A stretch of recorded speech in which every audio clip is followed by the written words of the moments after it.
So at this point, I've been making videos on Intercess's videos for about almost 2 years. And even though my videos usually don't get a lot of comments, I still try to respond to the comments I do get. And I try to engage with my viewers when I get the chance. And a while ago when I made an Arthur episode review, someone with the account named Anonymous-CF1YH commented nice. And obviously, I really appreciate these kind of comments, so I thanked him and asked which Arthur episode he wants me to review next. He asked if I can do an Arthur episode review on the Arthur episode Just Desserts. So that's what we're doing for today's Arthur episode review. So let's just start the video. The episode starts out with Arthur reading a book about fairy tales, but you don't even need to see the pages to know what it's about. That title is so specific, like was the illustrator of this book just too lazy to think of a better name? Arthur starts talking about how these stories are exciting, and admits he didn't always like fairy tales, thinking they were really babyish. But Arthur decides to embrace his inner baby and start from the beginning.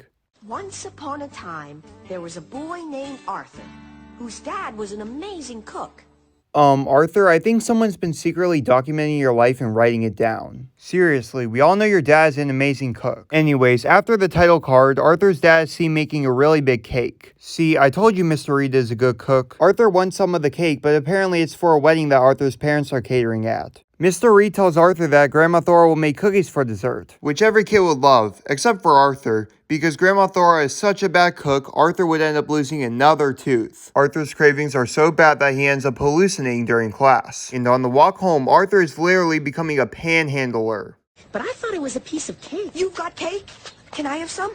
No, I was talking about the history quiz today. Buster, since when did you think quizzes and tests were easy? Anyways, Arthur tells Buster about his problem, and Buster suggests Arthur eat some real food. But Buster's idea of real food is, well, he's never going to become a doctor, that's for sure. Arthur is dreading dinner, however, to his surprise, Mr. Reed left dinner for them. Man, just looking at that food makes me hungry. And for dessert, it turns out that Mr. Reed left behind some pieces of the wedding cake. Arthur is so excited, but he's hesitant at first because he already ate a bunch of candy. So he says he'll just have one tiny bite. However, the saying holds true. You can't have just one slice of cake. Arthur ends up eating 2 slices of cake, and he ends up with a stomachache as a result. Grandma Thora wants to read to Arthur to make him feel better. DW wants her to read a book of fairy tales, but Arthur wants Grandma Thora to read him the new Scare Your Pants Off book. Oh, I bet these fairy tales are just as exciting and frightening as that book. Maybe if you're a baby.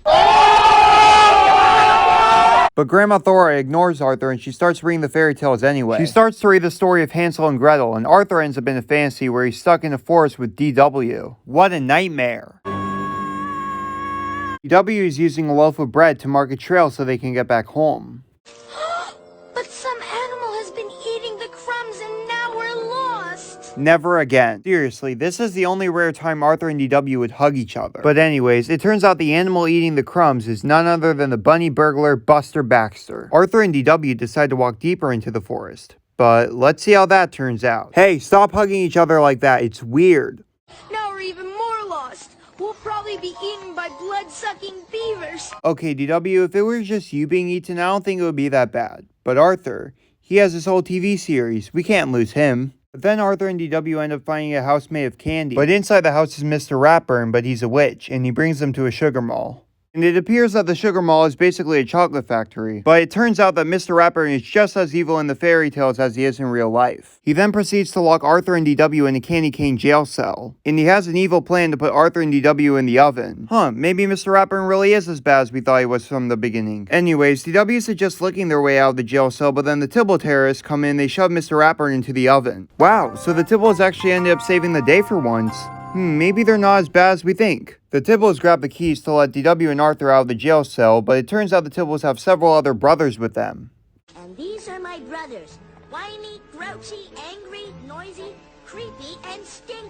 Wait, so is this some reference to the Seven Dwarfs? It probably is. I mean, I banned the Seven Dwarfs mine train ride at Disney. The Tibbles and their brothers then start calling DW their princess, calling her Doe White. Okay, now this is definitely a Snow White reference. DW then tells the dwarves that she's not a princess right before showing her biggest out-of-character moment. I'm DW. The D stands for Dora, and the W stands for Winifred. The dwarves then pick up DW and carry her away because it's her nap time. But when you think about it, that isn't always a bad thing.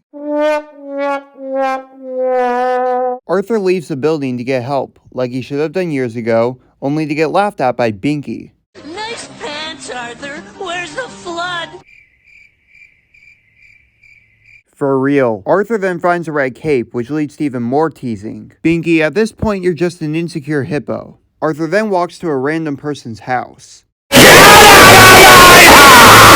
Arthur walks into the house and finds Grandma Thora dressed like a cake. And don't ask me why, but for whatever reason, she gets up and she jumps in Arthur's mouth. Gross, cannibal. So, I guess this fantasy is supposed to be Little Red Riding Hood? It's pretty obvious to tell, just look at the cape Arthur's wearing. Then DW comes into the house and she threatens to rat out Arthur to Mom and Dad for eating all that wedding cake, even though it was Grandma Thora who made the idiotic decision to jump into Arthur's mouth. To make matters worse, Buster then comes in with a pickaxe, cause apparently now he's a woodcutter. Arthur gets really scared and he finally wakes up from his bad dream. But in reality, Arthur's stomach still hurts, so Grandma Thora gives him some gummy pills to chew on to help ease his stomachache. Arthur once again falls asleep and ends up with DW again. Arthur's pills are now apparently magic beans, and DW takes the magic beans and throws them. But then the beanstalk starts growing really fast. Okay, I don't even need a guess to know what this fantasy is about. Arthur then starts climbing up the beanstalk, which takes him high up into the clouds. Which is honestly dumb because he could easily just fall right back down. In the clouds, Arthur bumps into a goose, plus a big monster made of food. Arthur quickly escapes and Buster saves the day by chopping down the beanstalk. Arthur then wakes up and he says he feels much better. Then it shows Arthur in the library again and he says that he never ate too much sweets again and that he lived happily ever after. But we all know these are just blatant lies. Because even after all Arthur's been through, he takes a bite out of a chocolate bar.